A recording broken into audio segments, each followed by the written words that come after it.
Afternoon, everybody. This is Dee Reinhardt with Illinois WorkNet, and on the call with me I have Olivia Grisham. I am supposed to be having Tammy Stone, but she's not called in yet, so we'll get her in there as soon as we can. So what we're going to do today is we're kind of moving things around because Tammy has to go somewhere, I've got to be somewhere, so we're going to leave you guys in the good hands of Olivia at the end of the call with everything going on. First, we want to go over the dashboard items.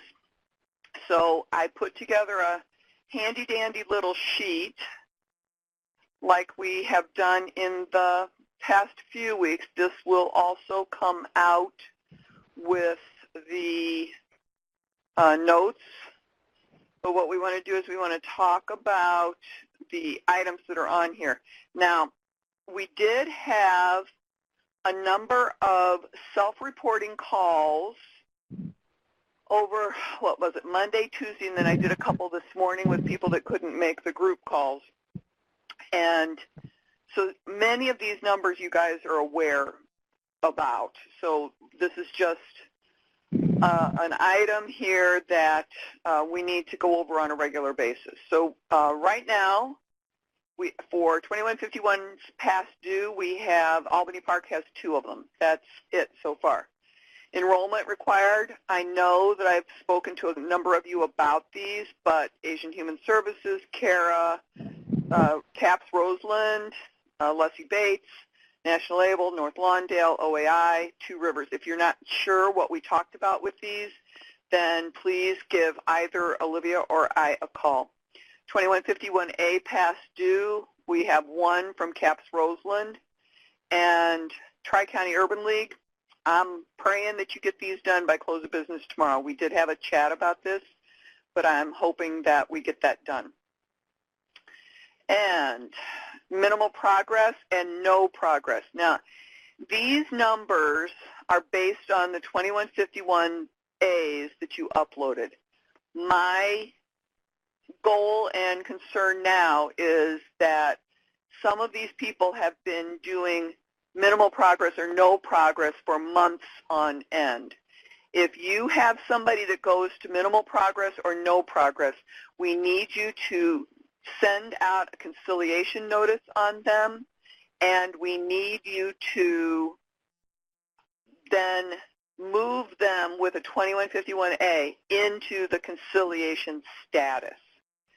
So once you send out that 2846G, upload a new 2151A that puts them in conciliation.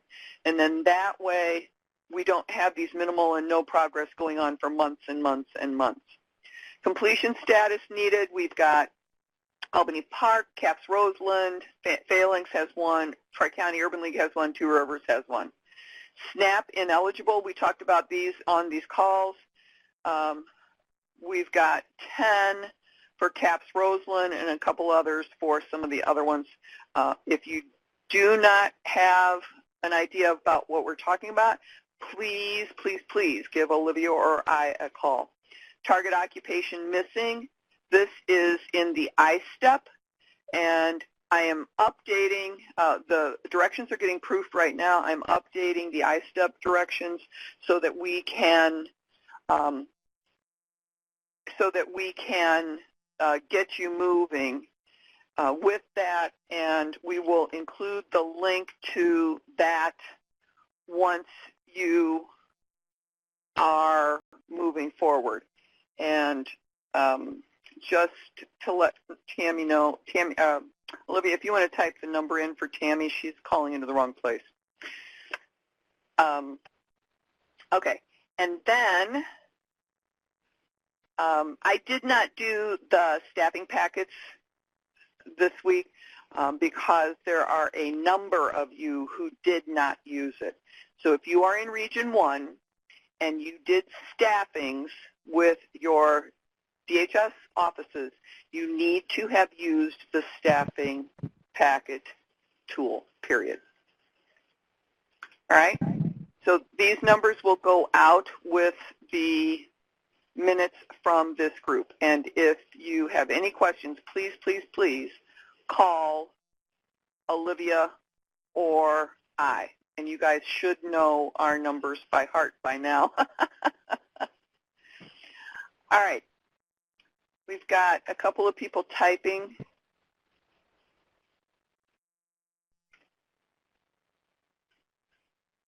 And if you're calling in, Karen, you need to turn off your speakers.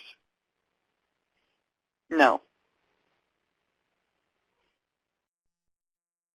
There is not a passcode. All right, let me open up Tammy's mic. And do we know the phone number that, is Karen speaking with you, Tammy? No, Karen is not. It's going to be Sheila, and Sheila's actually here with me. Okay, all right.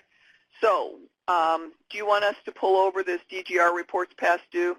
That would be great. I'm going to go ahead and put us on speakerphone so her and I can talk both at the same, together. So just one second. All right. Can you guys hear us okay? Yes. Okay. Thank you. Dee, can you hear us? Yes. Okay, perfect. Hopefully you can hear us okay. Okay, yeah, go ahead and pull over. One of the things that Sheila and I are going to talk with you guys about is that every quarter there is a report, the DGR Department Grantee Report that's due, and it's usually due 30 days after the end of the calendar quarter. Part of the responsibility for that report is submitting a trial balance along with the DGR. And in the DGR report itself, the performance information is in that, and you leave the rest of it blank. But then the trial balance needs to be included with that. And I'm going to let Sheila talk to you guys a little bit about the fun time they're having with this trial balance and what's anticipated. Now, I realize there's a lot of you on the phone that do not deal with this, but I need to have you work with your fiscal staff. And then so Sheila's going to talk a little bit about what they're seeing. Hello. What I'm seeing and some of the other fiscal monitoring staff, fiscal reviewers are seeing, there's a difference between what the trial balance shows as far as costs and what is actually reported in GRS for the quarter that they're reporting on. Some of that is due to, I think, some of the advance funds that were received by the organizations, which it's fine that they don't match. But we have to have a document that's called a crosswalk document that bridges the numbers together. So you would start with your trial balance numbers, and we have to be able to tie it line by line to GRS. So somehow it needs to be communicated to us on your trial balance which items you reported on which lines, or the fiscal person reported to which lines. So if you could work with your fiscal staff and tell them, we have to have this, it has to match.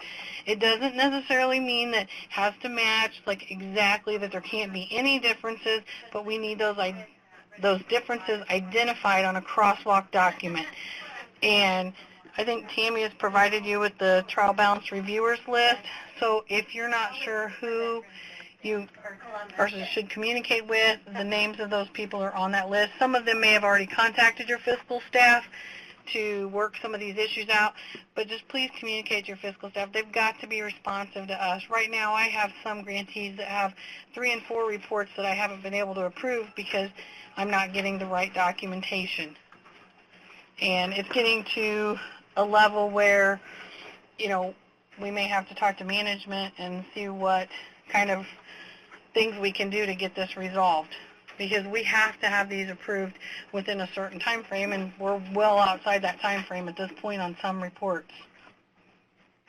Okay, we've got a couple of comments in the chat pod. Mary Beth from Cara is saying she sent hers in on 7/31. So if you can double check on that, I would say if you've got it, probably copy Tammy in an email on it.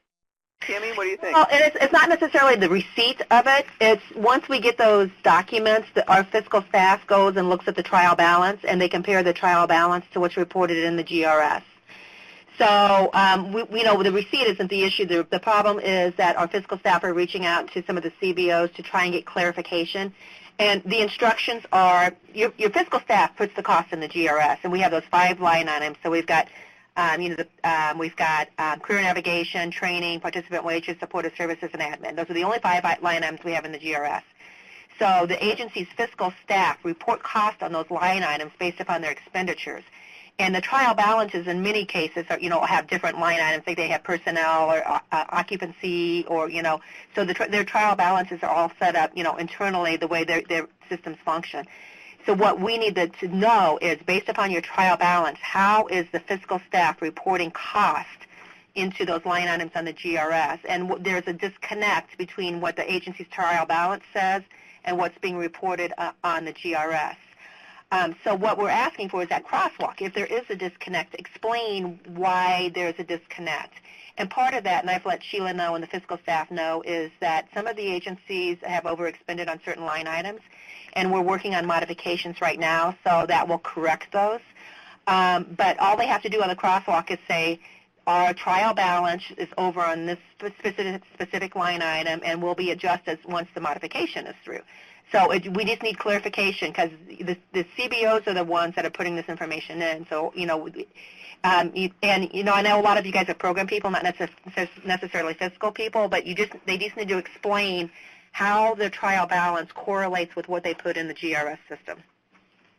All right, and then just for clarification, the trial balance and the DGR report need to match, or the trial balance and the GRS need to match? Trial balance and GRS need to match. And like on the Crosswalk document, say you have a grant that you've overexpended and you've got the costs in your trial balance and you can't report them in GRS, that's fine. You can put a column on that Crosswalk document, and that can be an Excel spreadsheet, your Crosswalk document. And it can just say, costs not able to report in GRS due to modification, pending modification or something, and put those in there. We've got to see the numbers from the trial balance and the numbers on GRS, and you've got to bridge them together. Great. And then actually on the DGR, you don't have to put anything under the expenditure area. That can stay blank, because the fiscal people don't look at that at all, so I think that's at Section A.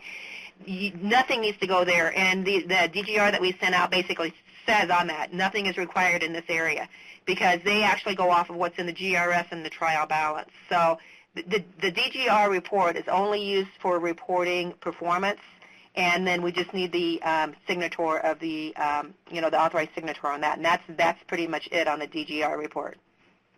Okay, and then Jonathan is asking, Jonathan is from Asian Human Services, I think. Who does our fiscal staff need to contact to resolve this? There is, we gave you the trial balance. If you look at the CBO TA file, and there's the third one down says trial balance. I believe that is the one that is the review list, and so you right next to your agency name is the staff member, and I also included a phone number on that. So download that document, and then that is who you need to reach out to. Yeah, just make sure. I mean, there are some of them that I know some people may have been able to approve, so you may not have any issues with yours. But, because I have like 5 that I'm working with right now, and one of them I just got one more report left to get resolved. But yeah, you can contact that person to make sure there's no issues with your documents. That would be great. Okay. And then Kendria from Catholic Charity said she just sent hers to Tammy. Mary Beth is asking, do we reach out to our contact for the trial balance? I do the crosswalk and reports but haven't heard from our contact, so I didn't know something was off. Which organization is Mary Beth She's with? with Kara. She's with Kara. Okay. Open that one to see who it is. Yeah, let's see. Was that on the list of people that we had late reports on, or Yeah. that we had reports unresolved on? Yes, yeah, it was.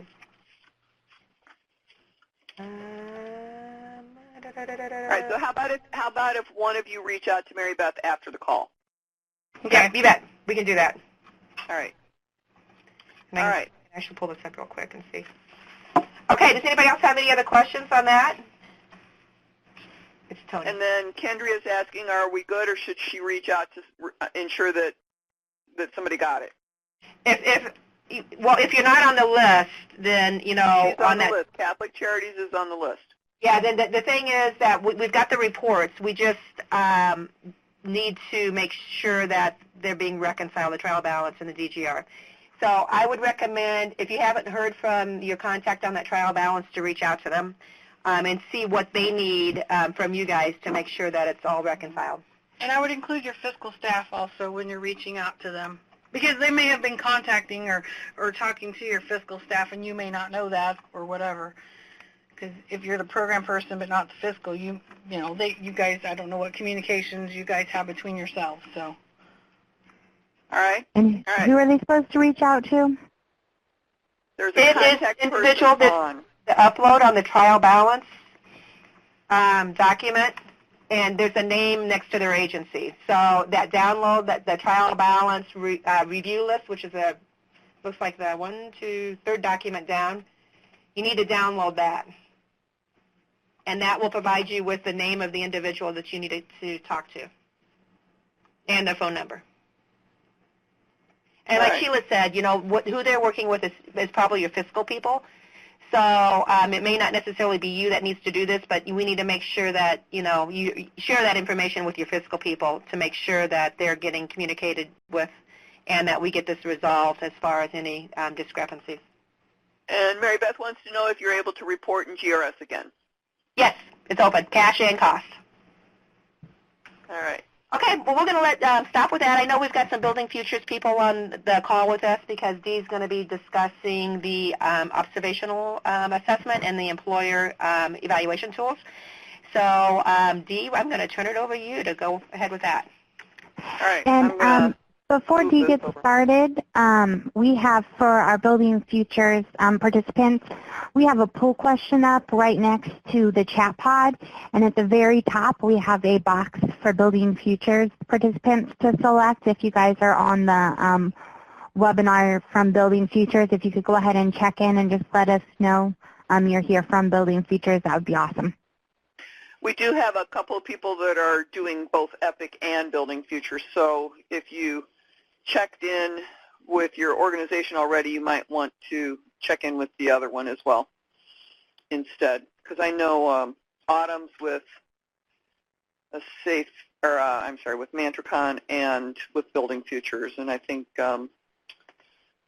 somebody from Rock River is too, but I don't know if she's on the call. Okay. All right, I'm moving on, so we'll give you just a second to get checked in here, but I'm going to pull my screen up. So what we're going to talk about right now is the observation. Thank you, Kanisha. The observational evaluation and the worksite evaluation for your customers. So just to let you know, if you go to the very Can you bottom. zoom your screen? I'm sorry? Can you zoom your screen in a little bit? I'm at 150%. Okay. Oh, wait, let me go back. I thought I was at 150%. All right. So now, at the very bottom of Illinois WorkNet, there is this page called Partner Resources.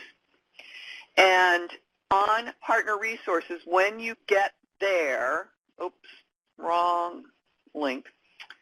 When you get to Partner Resources, it gives you this page, and what you need to go to is the menu for assessments. Now, anybody can access this, so that this is why I'm showing this way to get here, because Building Futures doesn't have the EPIC dashboard like all of you EPIC people do.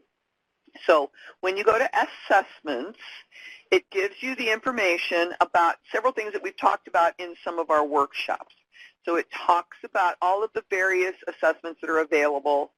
Over on the right-hand side under Resources, there are handouts and guides for Employment 101, NOCD, the observational evaluation, and the worksite evaluation. So that's what we're going to be talking about today, is the observational and worksite. So I believe that Olivia put in the PDFs in the CBO TA files. So down below in that pod, you can click on and download these documents, but you can also access it from this web page. So just as a reminder, it is from the very bottom menu in the middle, Partner Resources, go to where the top of the page is. Oh, it just took me back down. Click on the menu, click Assessments, and you'll be on this page. Then you can get the documents down on the right-hand side under Resources. Now, those two documents that there is a customer guide and a partner guide. So if you want to give it to the customer to use it, that's fine, just so that they know what they're going to be assessed on. The same thing with the worksite evaluation. Give the customer guide the table, and then you can open up and use the worksite evaluation guide. It tells you how to do this, and then it tells you what the different parameters are in a rubric for these different topics. Now, we also added this from from EPIC. If you go to the EPIC Partner Resources, this is also on the full list of resources. It's listed under the CBO for observational evaluation and worksite evaluation. So these are the partner guides here. So you still may want to go to the assessments page to get the customer guides. All right, any questions about where to find this information? I see Nancy, I think I already answered your question, Nancy, right? Okay. All right, so now I'm going to go to a test customer. We're going to use Jack Back. I like Jack Back. And on here, we have assessments. The other thing that you can do is based on the dashboards, we have an assessment dashboard. So you can see from the assessment dashboard, and we're going to get there eventually. I should have probably never done that.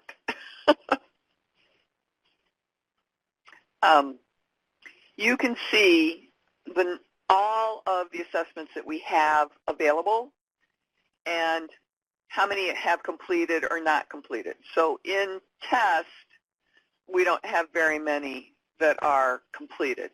But as you can see, we've got Employment 101, pre-test, post-test, CIS assessments, NOCD, observational, and worksite evaluation. So it's not syncing right now because I do know that Jack Back has one of each of the observational and worksite. So let me go back to his profile, and at the top of each customer there is their dashboard lines where we always go.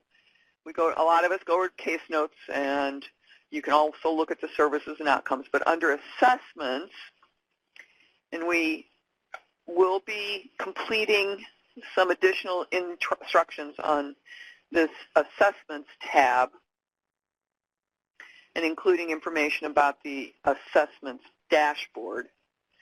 But here we have a number of documents that coexist with the EPIC customer. Now, for those of you who do not have EPIC and you're just accessing this normally, you would be logged into your personal Illinois WorkNet account.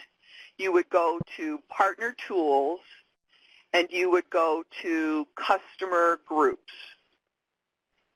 And within Customer Groups, if you go to Dashboards, you then see Assessment Dashboard. So this is where the Building Futures people will see this. So it was your Illinois WorkNet account, Partner Tools, Customer Groups.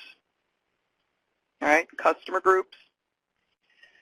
So this is where the dashboard is, and you can see the same thing, numbers of who has done what assessment. Now, I've got state-level numbers, so it looks really scary compared to what some of you probably want to see.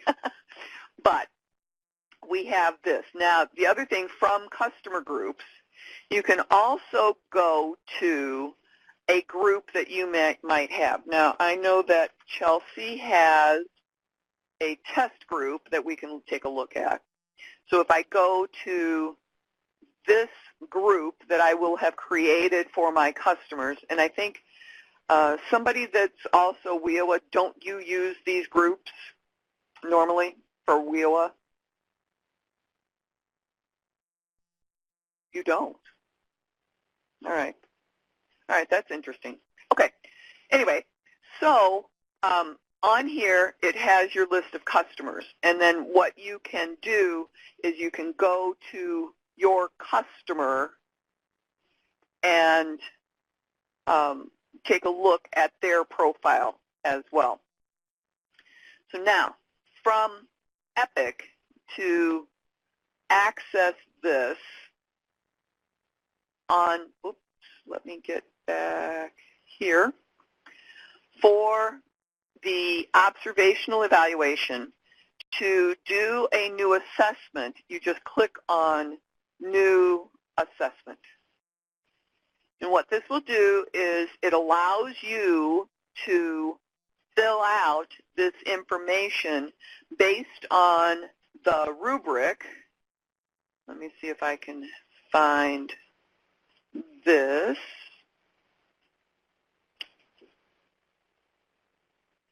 So we have this rubric here, and you can then fill out the document based on what you have observed. That's what the whole purpose of this is.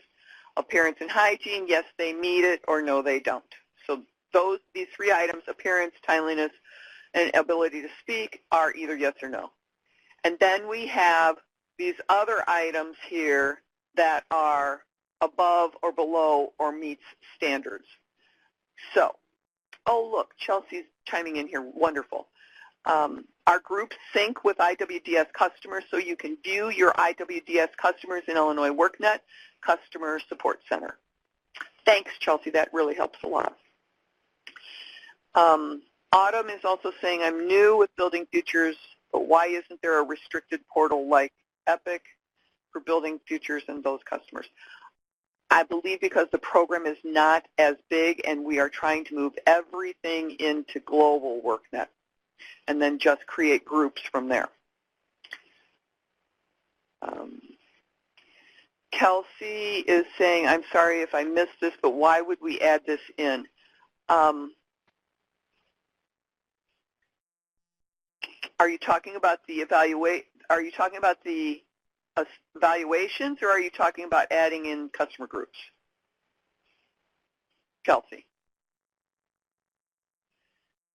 The evaluations are already in Epic in the assessments dashboard for you, so you don't have to add them in. But if you are a regular WIOA person, you might have created customer groups. I remember I did that for a number of our different groups when I was still working with a WIA agency.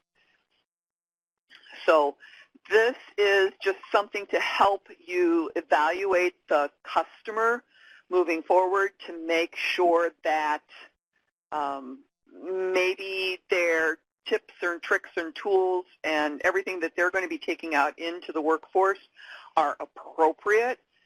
Neither of these items are required. They are just very, very useful.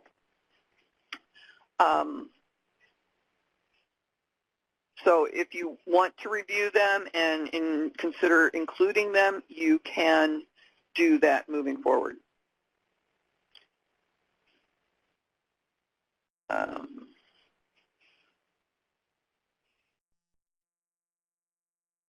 All right, you answered your own question, Kelsey. Okay. Some people don't have, the real reason is not everybody has these same kind of observations and evaluations. So you can use these in addition to whatever you are using. This is not currently a step in the ISTEP specifically, but we can work on including it as an optional staff-assisted step. So, okay, so then you would answer these. I'm going to make it real simple here and just do down the middle of the road for this customer. But you can base it on the rubric that's there. Once you preview it, thank you, Olivia. It shows what the customer is doing. This is basically based on what you're seeing them do while they're in workshops and while they're following directions. It tells them what they're seeing and what they've done. If they have a better than average rating, then they can kind of go in and see what the information is going to help them moving forward in the job market. Okay, so that's the observational evaluation. Do we have any other questions about the observational evaluation? And Olivia wrote, worksite evaluation is to measure workplace skills that are demonstrated at worksite during work-based learning experience, so that's why you would want to use that, especially if you're doing work experience with these customers. And then the observational evaluation is to measure workplace skills that are demonstrated over time. So just like I said, what are they doing in workshops and working with you as the provider? Thank you, Chelsea, for adding that link. All right, so I'm now going to move on to, or I'm going to save that observational evaluation first. You can update it. If you need to change something, you can go back and update it. If it looks good, you can save it. This is something that you could print off for the customer, or they could access it from their WorkNet account. Now we're going to go back to Jack. So from the customer group where the Building Futures people are working, we have the Assessments tab right here. So it's the same thing that you see in Epic, but it's just in the actual customer profile in the customer groups. So I'm going to go back to Epic and go to the worksite evaluation, and I'm going to do a new evaluation for the worksite. What I like about this is you can do it, or you can send a message off to the employer who is providing the work experience for the customer to them to do this. So if you search for an employer, I'm going to pick Builders, Inc. I'm going to select that, and it added the organization in here. I'm going to put in the customer job title, so he was temporary worker. I'm just going to make that simple. He started on August 7th, ended on Monday the 28th. I'm going to save that job data. Now, if I go back in here for selecting employer contact, this is where I can just send the information off to the employer. So if I search for the contact, it's going to be Robert Tanks. I select him. And then what I can do is just click this button that says send the email, and it sends the email to the customer, the employer customer. And that way it will send that off. Now, if I want to do it on behalf of the customer,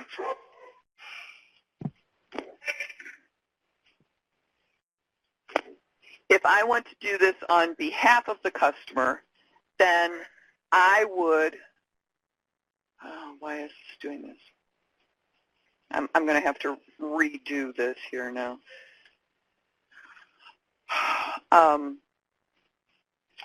All right, so now, test doesn't always work the way that we want it to. All right, so I'm going to skip over the contact information because I'm going to fill it out for the person. So I'm going to go to Submit Evaluation, and here, based on the rubric, again, that we have in the provider guide, we can mark whether or not we're entering it for the employer, and then how was their attendance, their punctuality. Maybe they're good, maybe they're not so good, maybe they're exemplary. So based on what they end up getting in their evaluation, there can be comments added. And I'm just going to type. I can preview this so that you can see. Again, it adds the items from the description. This is just another guide so that maybe they didn't do so good on their work experience. It shows you what they needed to do better on.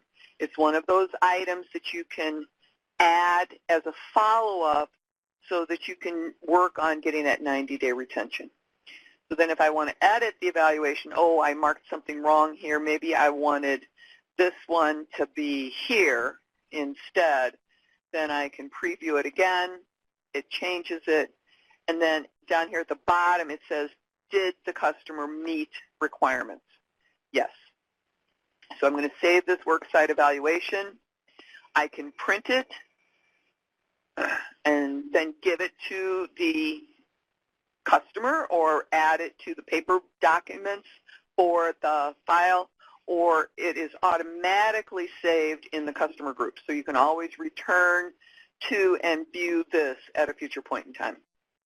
So I'm going to return to the customer profile.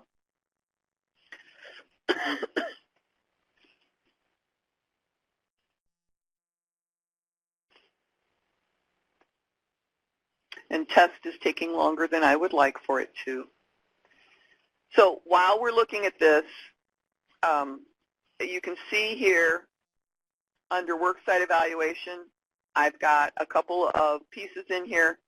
It's telling me I can resend the email or I can look at the evaluation. Chelsea, do you know, can you remove these ones that are not complete? Or do they just sit there? Okay. I didn't think so either, but I thought maybe you might have known. All right. Now, the one thing that I'm noticing in test is they're not syncing. I would check the next day after you've done it in production to make sure that an evaluation that you just added is there. If there is a problem, please let us know. Send an email off to epic@illinoisworknet.com or send an email. If you're building futures, send an email off to info@illinoisworknet.com. So, do we have any questions about either of these tools that we just discussed?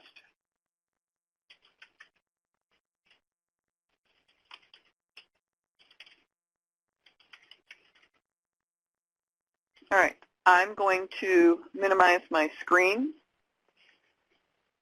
And Olivia, I think you're up to bat.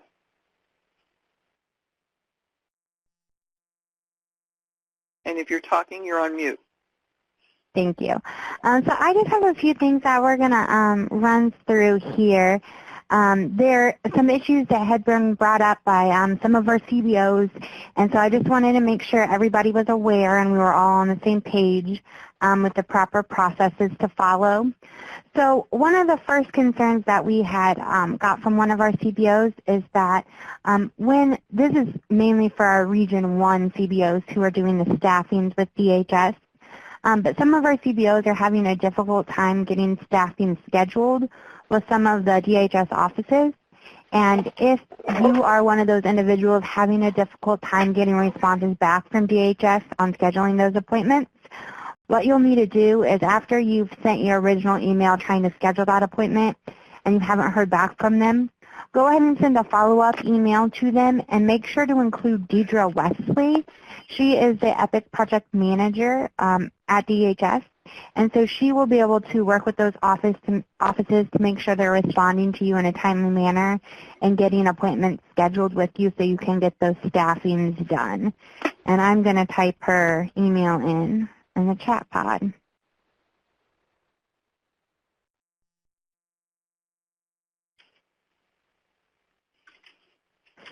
So definitely make sure that you're CCing her anytime you're having any issues with getting any staffing scheduled, or you can also CC her if maybe you have a question for one of the DHS offices concerning a customer or something like that, and you're not able to get a response back from them. You can go ahead and go in and CC her on that email as well. And then the second thing I wanted to go over was the recommending sanction. So I was going through our customers in the dashboard, and I was looking at our customers that had been recommended for sanction, and I noticed that a handful of our CBOs were recommending sanction for customers before putting them through the conciliation process. So before a customer can be recommended for sanction, the CBO must first put them through conciliation. And then if they do not show up to that conciliation appointment or violate the terms that they agreed to in that conciliation appointment, then the CBO can go ahead and recommend sanction. But everybody needs to keep in mind that you cannot be doing conciliation or sanction with any customers that you have not enrolled. For those customers, all they should have is a 2151 form uploaded. They should have no 2151As. So DHS cannot sanction a customer unless the following documentation has been uploaded into the customer's progress page as well. So we need to make sure that we have a 2151A marked as complete along with a 2846G uploaded with the conciliation appointment information. So those two things have to already be in the progress page before we're uploading that 2151A and recommending sanction. And I see Kelsey has a question here. Yes, I'm going to go over the ISTEP printing timeline, or printing the customer copy. So if you guys ever have any questions on recommending customers for sanction, you can definitely reach out to me or Dee, and we can help you through that process. We just have to make sure we're doing conciliation first and then recommending sanction if that does not work. So the other thing, well, before I get to the Illinois Adult Learning Hotline, I'll go over the customer copy of the ISTEP. So we have talked about this a couple times, and it was in our trivia game, and I just wanted to make sure that everybody was fully aware of this because I think it kind of slipped through the cracks a little bit. So after a customer has been enrolled with the CBO is going to go through and do all the process for enrolling the customer. They're going to upload that 2151 with services initiated and mark the customer as enrolled, do their 3085 or the supplement if they have an internal document, and then they will do the initial 2151A planned activities. After that initial 2151A with their planned activities is completed, the CBO will go in and add a couple steps that's going to align with that initial plan of the activities that the CBO is going to have the customer engage and participate in. So after you've added some steps to the ISTEP to get that initial plan going, there is a button on the timeline. Yeah, I'm going to actually pull it up so everybody can see it. Let me see, I'm going to use your screen share pod because I grabbed it first. Okay. So let me zoom my screen in a little bit more so you can get a better look.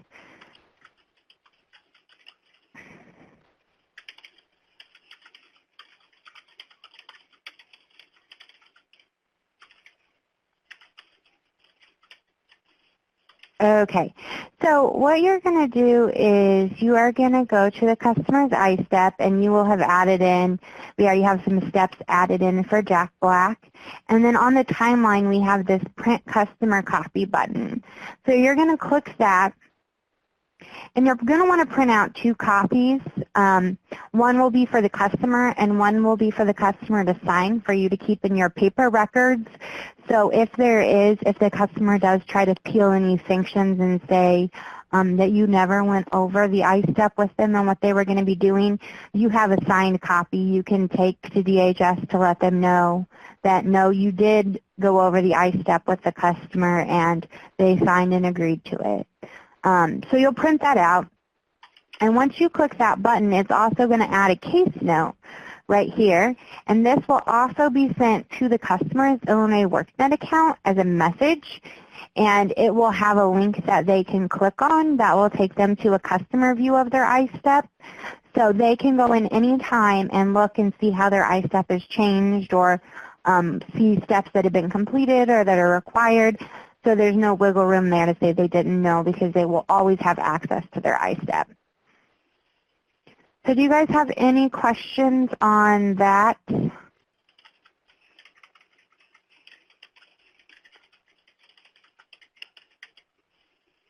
Yeah, so a customer has to be given a copy that they can have, like a paper copy they can take with them. But then we would also like to have a copy signed in the file, in their paper files. In the event that they try to do that sanction, they're not going to bring the copy you gave them to show that you gave it to them. No, you need to do both of those things. And yeah.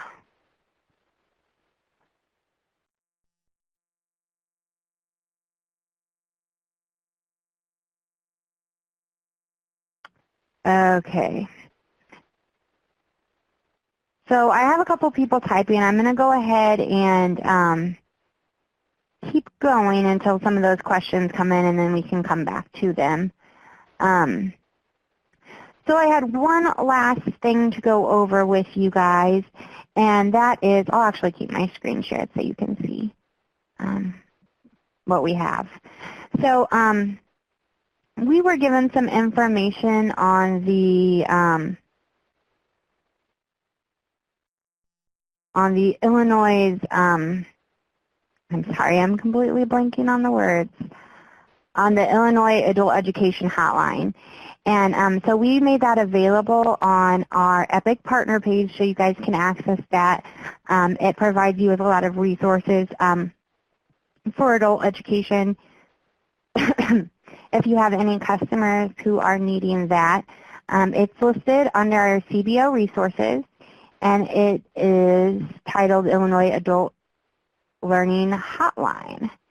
So if you click on that PDF, this is the information that we were given from the Illinois Adult Learning Hotline. It has a link to their webpage along with some other links that would be helpful to use. And then they also have their phone number, so if you have any questions and you need a quicker answer, you can always give them a call. Okay. So Kelsey has another question, and she says, but why would we want another place to evaluate the customer? Oh, never mind, she doesn't. I scrolled all the way up. Okay, so we have a couple more questions. So F says, this is new to me. Should I double back on previous clients for that print customer copy? For the print customer copy, this is a newer policy change that we made. We did not know this was policy until DHS informed us that they had a bunch of our EPIC customers appealing their sanctions because they weren't getting copies. So that is why we came up with this print customer copy and the case noting and everything. So you don't need to go back on all of your customers, but any customers that you've enrolled in the month of August, I would probably go back and, or I would go back and click that print customer copy button, and the next time you see them, you can just give them, oh, Fritzling, okay. You can just give them a copy of the ISTEP that they have at this current period in time, because it may have changed, which is perfectly fine. We just want to make sure that they have been given a copy. And also, if you don't use that print customer copy button, it is not going to send them the link to be able to access their online their online view. They can still get through it to their dashboard. They're just not going to know about it unless they get the message from you guys letting them know you've set one up from them.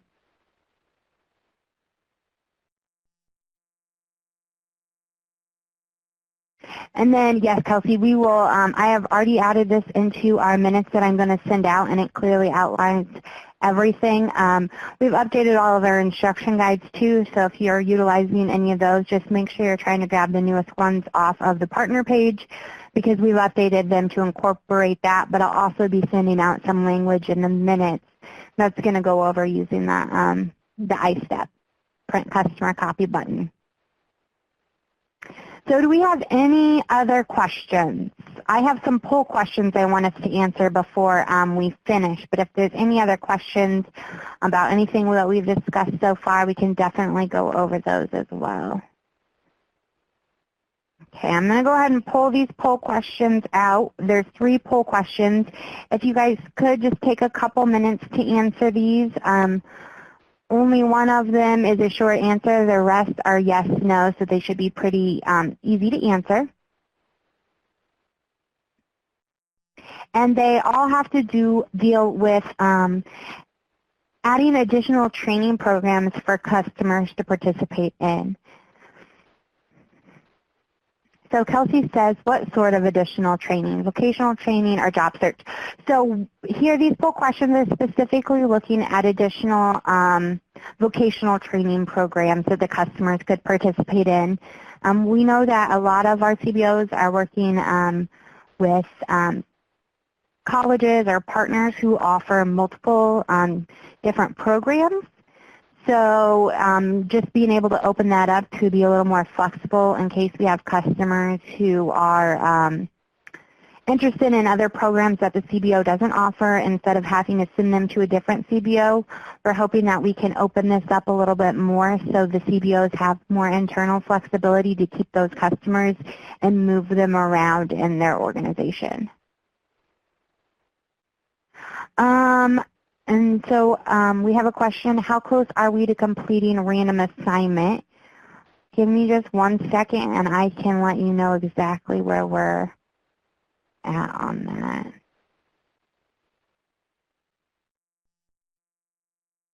So it looks like you're pretty darn close. Hold on. Oh, I'm looking at test data. That's why it's not what I want.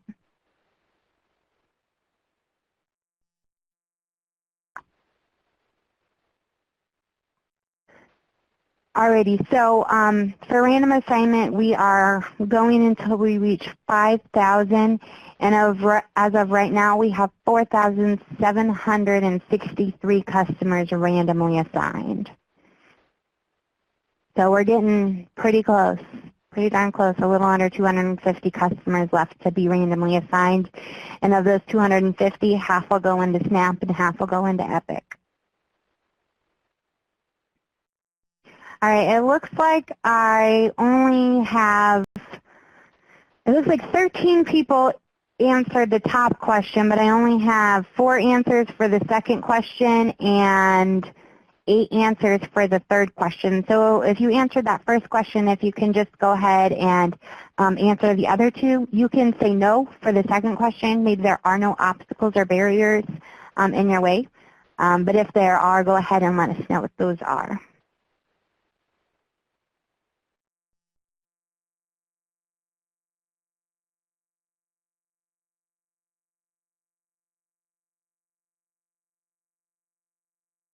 And then, so once you guys have answered that, the poll questions, we don't have anything else on our agenda. Dee, I believe she's no longer on the call. But if there's any other questions anybody has, anything to throw them in the chat pod, I'll continue to answer those, but you can hop off as soon as you're done answering those questions.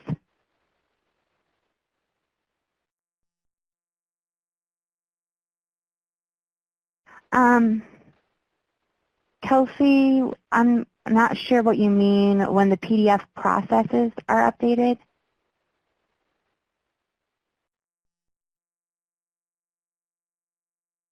like when we update the PDF documents, like the instruction guides?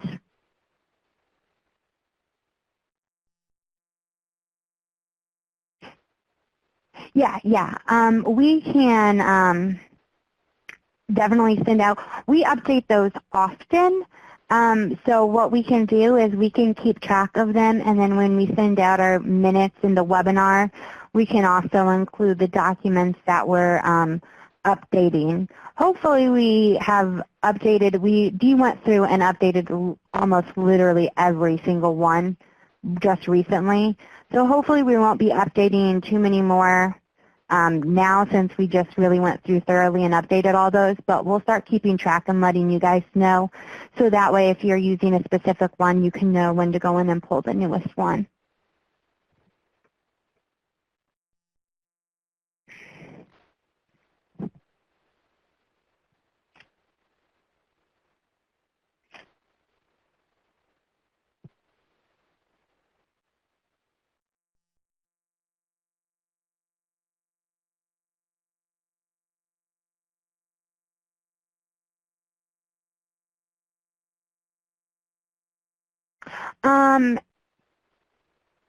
There's been no other changes, Kelsey, that anybody should be aware of besides the ones that we covered. We try really hard to make sure we are covering absolutely every mandatory, or even if it's not mandatory and it's just suggested changes in all of these webinars. But I will definitely let you know if any more mandatory changes come around.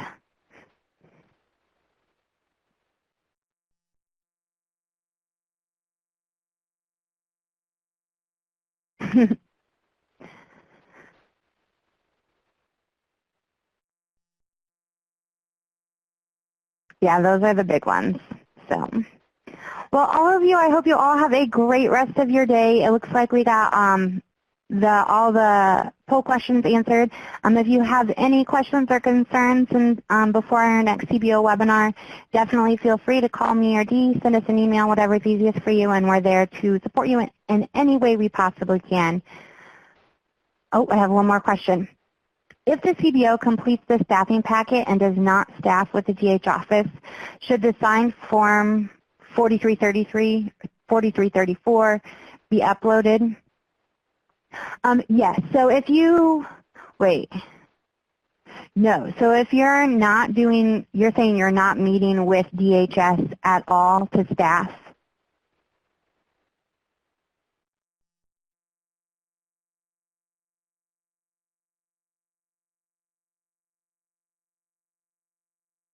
Yeah, so for those offices, if you're not able to meet with them, you don't need to sign that 4334. The point of signing that document is to show that you have acknowledged DHS's comments, but if DHS is not leaving comments, then you don't need to sign it or upload it into the system.